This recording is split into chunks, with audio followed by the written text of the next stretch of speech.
এই মুহূর্তে পাওয়া আজকের সর্বশেষ শীর্ষ সংবাদে আপনাকে স্বাগতম। প্রথমেই জানিয়ে দেব সংবাদ শিরোনাম, পরে থাকবে বিস্তারিত। জানাবো বিরোধীদের কারাগারে পাঠানোই সরকারের প্রধান কর্মসূচি, বললেন ফখরুল। থাকছে বিএনপি নেতারা মানসিক ট্রমায় ভুগছেন, বললেন ওবায়দুল কাদের। এবং আর থাকছে ভোট কিনতে গিয়ে গণপিটুনি খেলেন সাবেক ইউপি চেয়ারম্যান। শুনছিলেন সংবাদ শিরোনাম, এবার বিস্তারিত। বিএনপি নেতাকর্মীদের জামিন না দিয়ে কারাগারে পাঠানোই সরকারের প্রধান কর্মসূচি বলে মন্তব্য করেছেন দলটির মহাসচিব মির্জা ফখরুল ইসলাম আলমগীর। রোববার বিকালে গণমাধ্যমে পাঠানো এক বিবৃতিতে তিনি এ মন্তব্য করেন।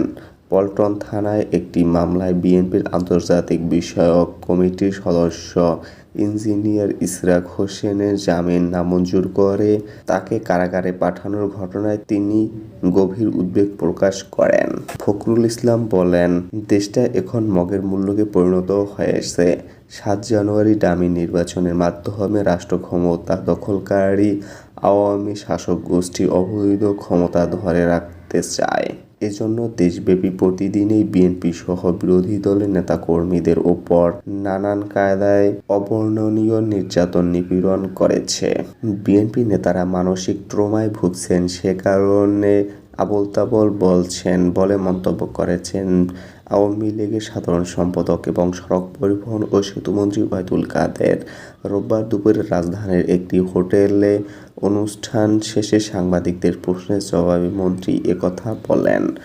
নির্বাচনে আওয়ামী লীগের লোকজনই ভোট দিতে যায়নি, বিএনপি নেতাদের এ দাবি প্রসঙ্গে ওবায়দুল কাদের বলেন, এ দাবি সত্য নয়। উপজেলা নির্বাচনের প্রথম ধাপে নির্বাচন কমিশন জানিয়েছে যে ৩০ থেকে ৪০% ভোট পড়েছে।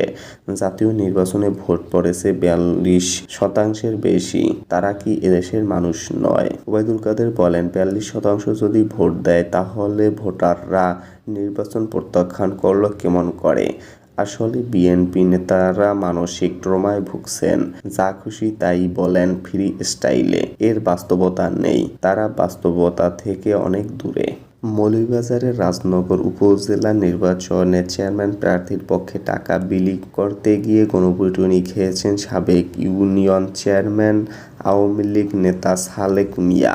রোববার ১৯ মে সন্ধ্যায় মৌলভীবাজারের রাজনগর উপজেলার মুন্সিবাজার ইউনিয়নের করিমপুর চা বাগানের হাইতলা এলাকায় এ ঘটনা ঘটে। আহত সালেক মিয়া মুন্সিবাজার ইউনিয়নের সাবেক চেয়ারম্যান ও চেয়ারম্যান প্রার্থী মোটরসাইকেল প্রতীকের রৌনক আহমদ অপুর সমর্থক। জানা যায়, আসন্ন উপজেলা পরিষদ নির্বাচনে চেয়ারম্যান প্রার্থী রৌনক আহমদ অপুর সমর্থনে কাজ করছেন মুন্সিবাজার ইউনিয়নের সাবেক ইউপি চেয়ারম্যান সালেক মিয়া। নির্বাচনী প্রচারণা শেষ দিনে রোববার সালেক মিয়া ও তার ভাই বাজার বণিক সমিতির সাধারণ সম্পাদক বাবলু আহমেদকে নিয়ে প্রাইভেট কারে করে চা বাগান এলাকায় যান। ওই সময় মোটরসাইকেল প্রতীকের প্রার্থীর পক্ষে টাকা বিলি করলে সেখানে শ্রমিকরা বাধা দেন। এ সময় কথা কাটাকাটির এক পর্যায়ে উত্তেজিত শ্রমিকরা সালেক মিয়াকে গণপিটুনি দেন। পরে তিনি পালিয়ে চা শ্রমিক ফটিক কর্মীর বাড়িতে আশ্রয় নেন। প্রায় ২ ঘণ্টা তাকে অবরুদ্ধ করে রাখেন চা শ্রমিকরা। খবর পেয়ে রাজনগর থানা পুলিশ তাকে উদ্ধার করে মৌলভীবাজার ২৫০ শয্যা বিশিষ্ট জেনারেল হাসপাতালে পাঠায়।